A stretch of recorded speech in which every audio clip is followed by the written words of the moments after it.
The following episode contains coarse language and descriptions of violence. Please take care when listening.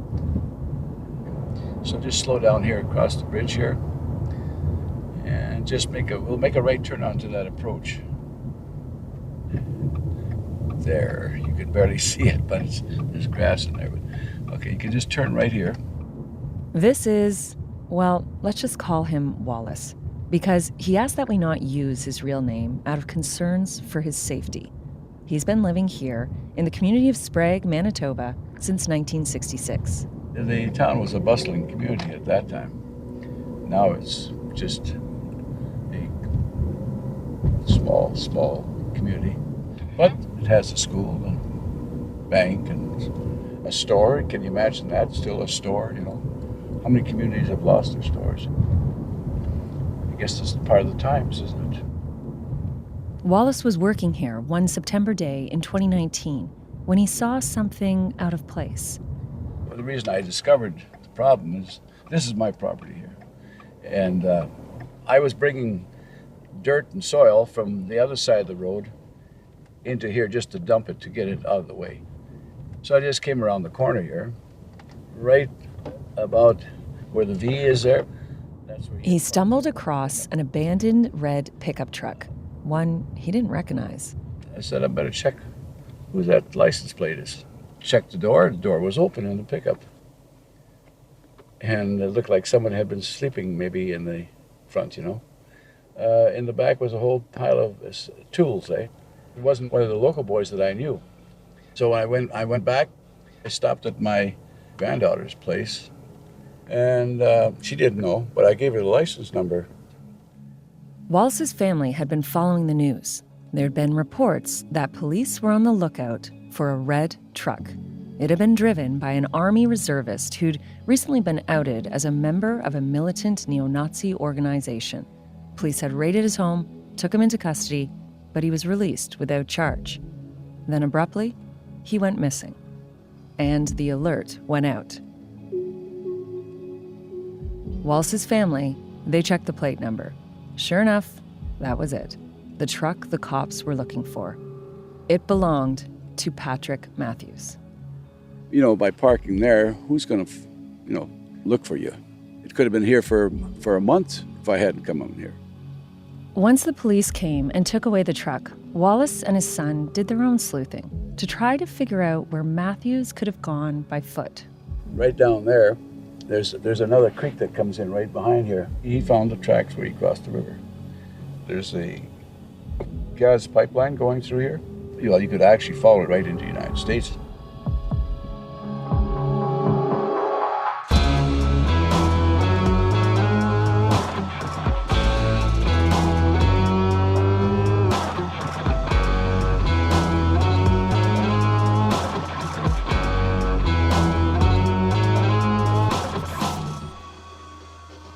I'm Michelle Shephard, and this is White Hot Hate, Episode 3, Hate Camps. When Patrik Mathews disappeared, Ryan Thorpe's friends and colleagues were worried about him. He had just outed Mathews as a neo-Nazi recruiter in the pages of the Winnipeg Free Press. What if Mathews wanted revenge? Most people seem to think like, oh, he's disappeared and he's going to retaliate. And my concern was he's disappeared and he's going to do something to himself. Then, almost 2 weeks later, Wallace found Mathews' abandoned truck near the U.S. border. Well, police got the call yesterday afternoon. The abandoned truck was found on a rural property in the RM of Piney off Highway 12. Now, that's right near the American border. RCMPs say that truck belongs to Patrik Mathews. He's the former master corporal. I remember contacting people locally around there. I learned that if you were going to try to cross over on foot into the United States, this would be a place to do it. So my thought at that time was like, okay, he's driven there, he's crossed over on foot, likely to meet up with members of the base. But admittedly, that was speculative. There's a good chance the cops were thinking the same thing, though, because there was a file on Mathews. In June 2019, nearly 3 months before Ryan's first article, Mathews had been stopped by the CBSA. That's the Canadian Border Services Agency. He was crossing the border, driving back to Canada from the U.S. They searched him, and found posters in his backpack about joining the fight against a white genocide. He also had a journal listing all the mass shootings in the U.S. for the last 3 decades. It wasn't clear exactly where he had just been in the U.S., and according to the CBSA, his story seemed to change the more he talked to the officers. But after questioning him, they let him through. We know all this because we fought in court to unseal an RCMP document. It's known as an ITO, an information to obtain, and it's what the police needed to get a search warrant for Mathews' home. I gotta say, when I later read these details about his stop at the border and being allowed through, my first thought was that I couldn't imagine a person of color or someone who was Muslim with a backpack full of ISIS propaganda getting the same treatment.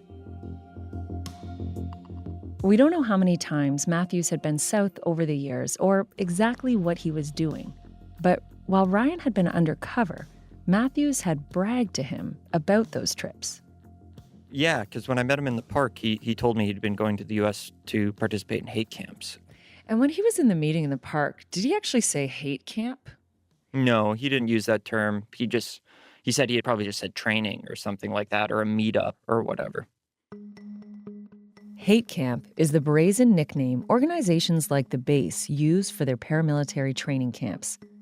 I tried to advance the story as much as I could, but right around that time is when the trail goes cold a little bit, and I don't really know where he is or what he's up to. What Ryan didn't know then, and Patrik Mathews certainly didn't know, was that Mathews wasn't really escaping scrutiny by running away. As the saying goes, out of the frying pan and right into the fire. Yeah, so little does he know, he's walking into this very sophisticated investigation that's underway into other members of the base in the United States that's being carried out by some of the highest levels of U.S. federal law enforcement. So he's basically trying to flee an investigation there and then walking right into a massive one already underway. Exactly, yeah. So after Mathews dumped his truck in Sprague, Manitoba, he made his way across a few miles of forest and farmland to the Minnesota border. Eventually, he got to Michigan, where 2 base members were waiting for him. They were Brian Lemley Jr., a 30-something U.S. Army veteran, and William Bilbrough IV, a 19-year-old who still lived with his grandma. They pick him up and they ferry him deeper into the U.S., crossing over multiple states. They stop at various places. At one point, they're holed up at a hotel. At another point, they're in an apartment in Delaware. They're kind of moving around, trying to keep Mathews safe, keep him off the trail of law enforcement agencies that might be looking into him. And at some point, the 3 of them would find their way to Floyd County, Georgia. I would think it was probably in the summer of 2019. It was the first time that I had heard of a possible base element in Georgia. This is Chris Joyner. He's a veteran reporter at the Atlanta Journal-Constitution, the city's major newspaper.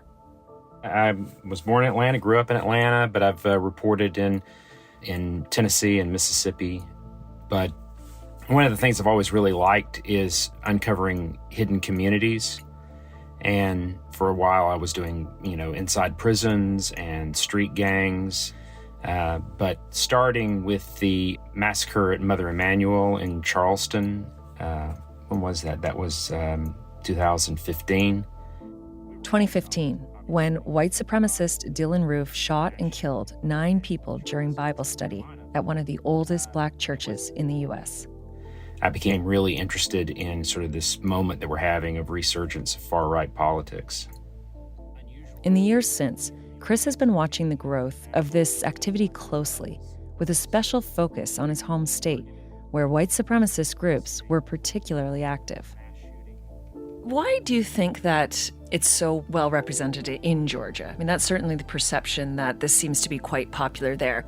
Well, Georgia is a key part of the Deep South of the United States, but it also has a very diverse city right in the middle of it, Atlanta, Georgia.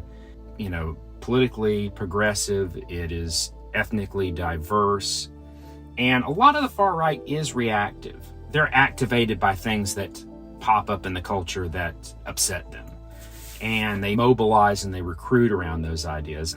You see the same thing in Virginia as well, and in some ways you see it in Michigan. Chris knew from local anti-fascist activists that the base had a pretty big cell in Georgia. He also suspected that some sort of meetup was imminent, the kind of gathering where members from across the states come together to train and churn out recruiting material for social media. So these were sort of hype videos, very stylized looking guys in camouflage and tactical gear and hoods on their faces so you couldn't see their identities, and they're firing weapons. And it's got a lot of filter effects on the photos and the videos to sort of juice it up with, really hardcore music in the background. But you couldn't tell how organized they were, how well resourced or anything like that.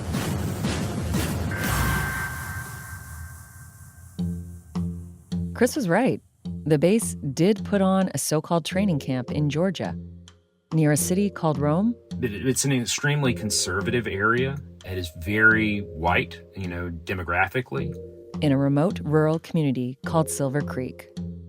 One of the reasons why I think this area was the spot where people came to train was just because one of the alleged members of that cell just happened to have access to an isolated piece of land that was fairly large. It's where Patrik Mathews turned up, ready to share his military skills with others. You would be isolated. There'd be a large enough area where you could shoot and train and camp out and discuss your plans.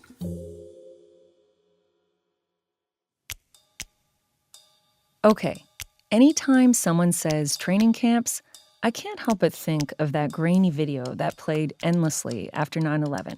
It was of Al-Qaeda guys doing somersaults and swinging across monkey bars. Remember that one? It was meant to be propaganda, showing off their training. But later, it became a bit of a punchline, more fodder for comedy than a warning to the West. We can't seem to find the terrorists, and yet we have a tremendous amount of film of the terrorists training in their little camps, don't we? Seinfeld went for it. So did Family Guy. All right, I got the monkey bars all put together. Oh, God, look at that. They already got Al-Qaeda's all over them.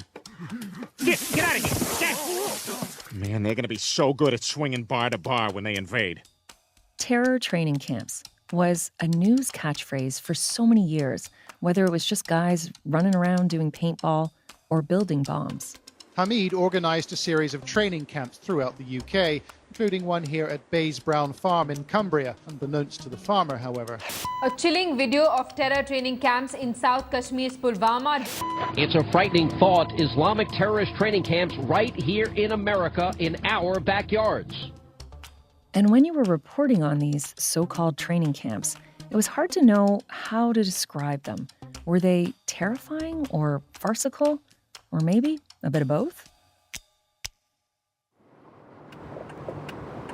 It's, you know what? It's like going camping with your buddies, pretty much, right? It's a very relaxed atmosphere, cracking some jokes, these are young guys, very, uplifting mood. This is Mubin Sheikh. I've known him for about 15 years, ever since I covered one of the biggest homegrown terrorism busts in Canada. It was known as the case of the Toronto 18.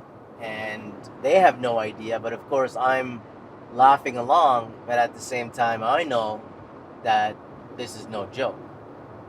Now, I don't know anyone who's attended one of these neo-Nazi hate camps, but reading about them, they remind me so much of the post-9/11 jihadi camps. The paramilitary training, the propaganda making, the bonding over who they hate, like very angry Boy Scouts. And Mubin, he knows a lot about them. Did they call it a camp? What was the motivation for them doing it? I can't remember. Well, it was. They wanted to bring a group of guys up to a level of capabilities that they could conduct some kind of attacks. Mubin was at the Toronto 18's training camp, working undercover. They initially had very, aspirational targets, we'll say.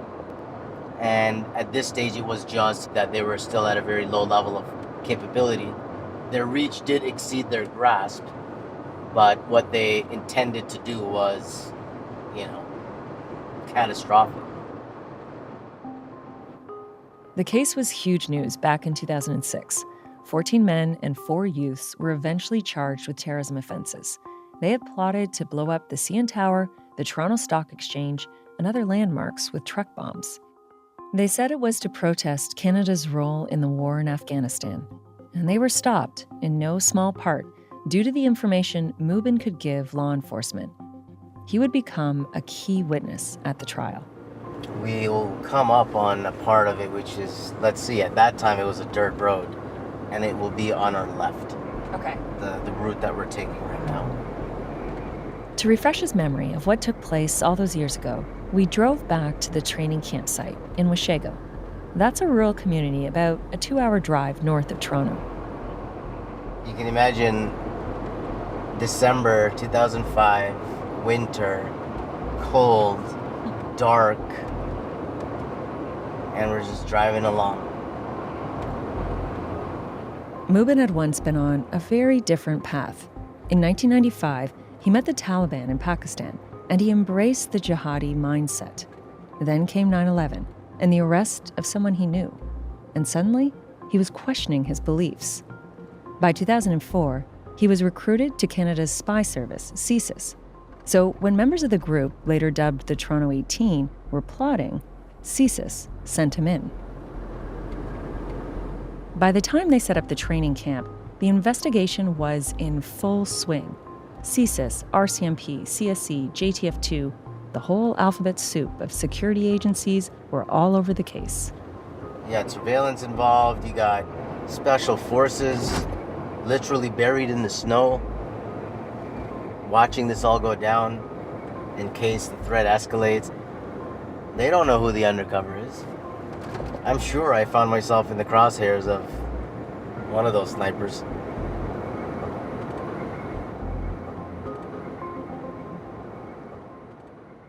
So, fun fact, this little mound here, there was a video taken on Zachariah's cell phone of them shooting a TV that was here. Oh, here we go. Zachariah Amara, the ringleader of the group. TV? Like an abandoned TV? Yeah, an abandoned TV. Now I think it's gonna drop down a bit. Now we made the tent area, nearby. So, because you'll see it dips down. Because in the training video, the so-called training video, there's an excerpt where Saad Khalid is sliding down holding Fahim's sword. So let's see. I mean, look at all the growth here, of course. We drive as far into the brush as we can, park, and then go in by foot.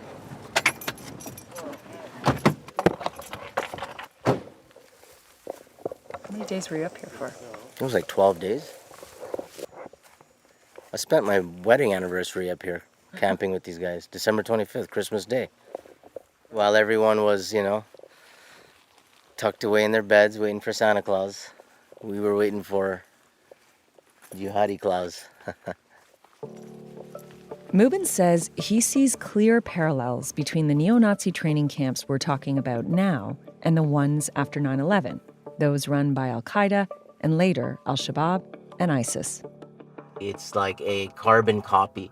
You can just flip around an image and it could be a brown guy and the next day it's a white guy. And it's a jihadist or it's an anti-government militia. It's all really the exact same thing. It's ideology and grievances, right? Needs, narratives, and networks. These are the ways in which violent extremism comes to be. So coming out and training is very important to solidify that camaraderie that you need in a group. Small unit tactics, people realize. Keep the group small, keep them trusted, and you will get your job done. Needs, narratives, and networks. Small unit tactics. Mubin does a lot of presentations these days for law enforcement. He can talk the talk. But still, the Toronto 18 case remains controversial. In the end, 4 of the accused went to trial and were given guilty verdicts. 7 other defendants pleaded guilty, and the other 7 had their charges stayed, which means they weren't prosecuted. Only Zakaria Amara remains behind bars today. There were some who believed the case was overblown, the arrests too sweeping, just the latest in a line of law enforcement unfairly targeting Muslim communities.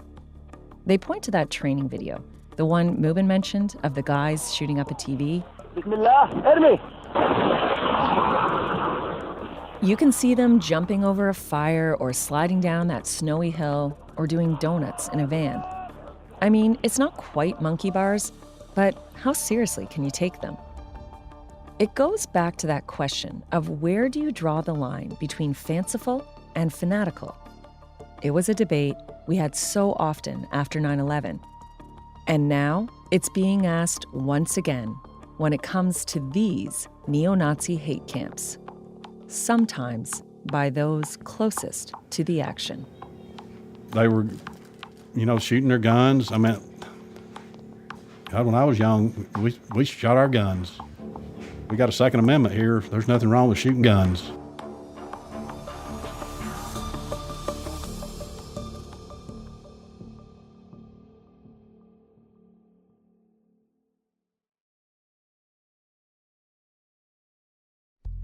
The headlines, they always read something about white supremacist murder conspiracy. It's always got to do with race. This is Tom Lane. He works as a contractor providing handyman services for the people of Floyd County, Georgia. He also lives on a sprawling country property. Well, it's about 100 acres. My residence is pretty much in the middle of it. In Silver Creek. I got fields kind of around the house, probably 20, 30 acres of field, and then the rest of it's wooded. Got a creek on one border. It's the kind of area where the sound of gunshots isn't a big deal. They were shooting their ARs and AKs or whatever else they had. And Luke had never really had a whole lot of friends. I was kind of just glad to see him get out and, interact with other people. Tom's son, Luke, is 23-year-old Luke Austin Lane, otherwise known as TMB online, which stands for the Militant Buddhist. Luke was the leader of the base's Georgia cell, considered one of the group's most successful in terms of recruitment and real-world meetups. And this is why members converged on Tom's property for paramilitary training. Luke still lived at home. Luke grew up there with you? What was he like as a kid growing up? He was always doing funny little things that we thought were funny. I don't know. He did this kind of a strut where he would sling his hands back and forth and take big long steps. Looked like a leprechaun or something, I don't know. As Tom talks about Luke, his little grandson, his daughter's boy, is running in and out of the kitchen, chatting, laughing, squealing. And he was a good kid, and he was homeschooled most of the time. I think he went maybe 7th and 8th grade to a local school here, and he did all right, but he didn't want to go to high school, so he went and got his GED, and he was kind of still deciding what he was going to do because he was young. And he started talking to these people on the base. I got involved with that.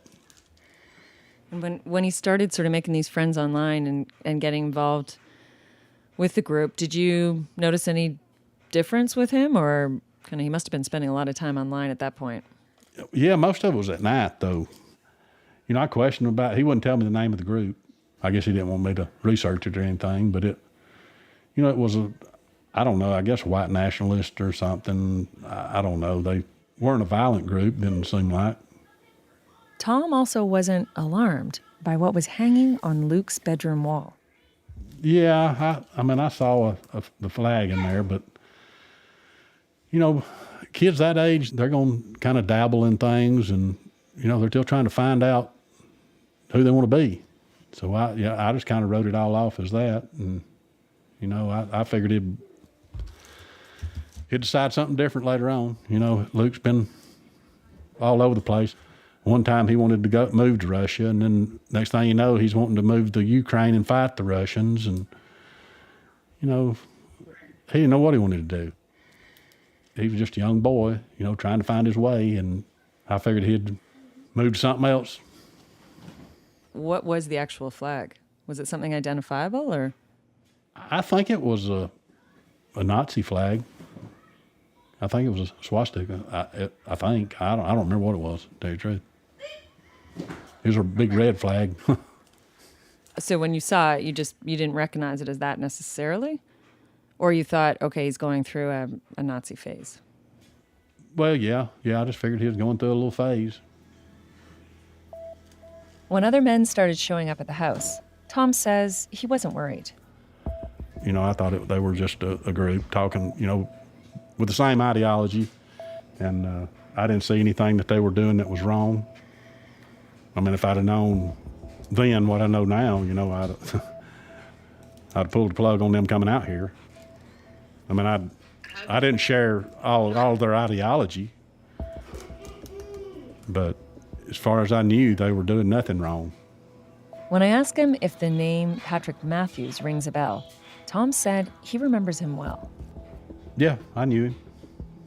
He stayed here for, a few weeks. He was, polite. He always had something to say about anything, just about. Yeah. He's a pretty chatty guy, from what I understand. Yeah, he talked a lot. Luke probably talked less than any of them. When they were out here, Luke didn't say a whole lot, at least when I was around. Yeah, I think Luke paid more attention to him than he needed to. A lot of times, I wasn't a real fan of Patrik. Didn't really like him a whole lot. Why weren't you a fan? Well, it seemed like, I don't know, he tried to manipulate Luke in different ways.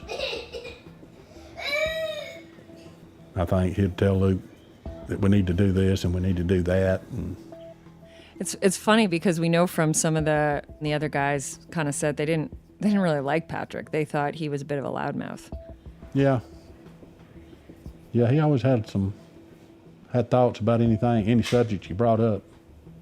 But for Tom, Mathews wasn't the most memorable guy staying on his property. There was another man, older than the rest, who really piqued his interest. I'll call him Scott, because that's what he said his name was, but I'm sure that's not his name. He was probably 20 plus years older than the rest of them. 6'2", 6'3", 240, big man. Tattoos all over his arms. So they all kind of looked up to him, I think. When I first saw him, I was thinking, this guy's either a pedophile or he's FBI. I asked him, I said, Scott, you FBI? He said, no, man. I don't remember exactly what he said, but he denied it. And I told Luke he was FBI. And Luke said, no, we vetted him. I don't know how they went about their vetting, but it wasn't good, evidently. But I really wasn't alarmed about him being in there because I'd never seen him do nothing wrong. Very seldom did Luke go anywhere. He didn't go off, in bars and drinking and running around. He didn't do any of that. So I really wasn't worried about Scott being here. But why would you think he would be FBI? I mean, why would you think that there would be an FBI guy hanging around? Why did I think there would be an FBI guy hanging around? Well, anytime there's anything to do with race, which I knew whatever Luke was into was probably racial, which I don't agree with that, but they got their ears out everywhere. Anything that's got a hint of racism, they're going to get in on it. They think that's the worst thing in the world nowadays. Scott, the big, older guy Tom suspected was an undercover agent? Yeah, he was. And he's the reason we know as much as we do about the Silver Creek hate camp, which went beyond just flags and shooting guns. Here's Chris Joyner again. What had allegedly happened is that as part of their camping weekend where they decided to go kidnap a what's been described as a ram. It's also been described as a goat. I think it's probably a goat.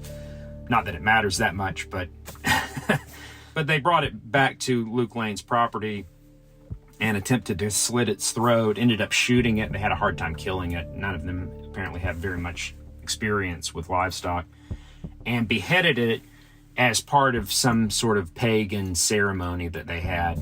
But it's also part of, building up their both internal camaraderie, I guess, and their sort of external recruiting, because they took photos of them all dressed up holding the goat head, and that came out in recruiting materials on far-right channels. Someone claiming to have attended the camp later wrote a 3,000-word memoir describing that night, which happened to be Halloween. He says they all drank a sip of the animal's blood around, quote, the dim glow of our torches as a ritual bringing us closer together as brothers. He also says some of them dropped acid to celebrate. It's actually not that unusual for white supremacists to conduct this kind of ritual.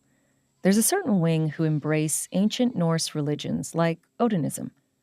Anders Behring Breivik, the perpetrator of the 2011 Norway massacres, declared in court he was an Odinist. He named his pistol after the hammer of Thor, and pagans like him sometimes slaughter animals in sacrifice to the gods. Whatever the purpose of the sacrifice, that wasn't the FBI's main interest in the camp. It was less about what the base members did there than what some of them were planning to do. According to what the undercover officer said, is they were planning a series of assassinations. The first one was going to be of a couple they believed were involved in leftist organizing, Antifa organizing, and they were going to go to that couple's home and assassinate them. But law enforcement weren't the only ones listening in. Patrik Mathews was still hanging around the camp and potentially hearing everything, making him a liability. At this point, they've soured on Mathews. They think he's inept. They think he's bumbling. They're like, if we carry this out with him, we're all going to end up in prison. But they have a bit of a problem on their hands. If this married couple that they've identified together turns up dead in Georgia, Mathews is the one person who could potentially connect them because he would know who carried this out. Mathews doesn't know he's in danger, nor does this couple who somehow landed on the base's hit list. And while the FBI is on the inside, these members are unpredictable and seem determined to act. And the plan for murder? It's not the only plot they have in the works.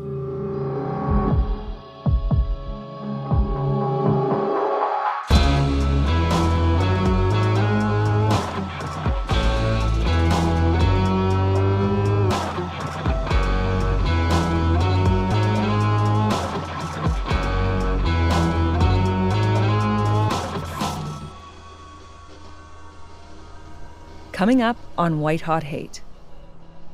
There were no doubt tourists and wannabes at the camp, but it only takes a few to follow through with violence to cause huge damage. They have to murder Mathews, and then they'll come back to Georgia. They'll go to Atlanta. They'll burst into the house of this married couple. They'll shoot both of them dead, and then they'll burn the place to the ground. In this bizarre twist, Mathews now finds himself in the crosshairs. I don't know that the base wasn't created by the FBI. I don't much trust anything they do. White Hot Hate was written and produced by Ashley Mack and me, Michelle Shephard. Our associate producer is Kim Kasher, with production support from Sarah Melton. Additional reporting by Ryan Thorpe. Mixing and sound design by Danielle Cloutier and Julia Whitman, with technical assistance from Laura Antonelli. Emily Cannell is our digital producer. Fact-checking by Emily Mathieu, and legal advice from Sean Mormon. Original music by Quiet Type. Additional material from Fox News, India Today, and Channel 4 News. Special thanks to the Winnipeg Free Press, the CBC Reference Library, Joshua Fisher-Birch, Caroline Bargoot, and Sean Powers. For CBC Podcasts, our senior producer is Chris Oak, and our executive producer is Arif Noorani.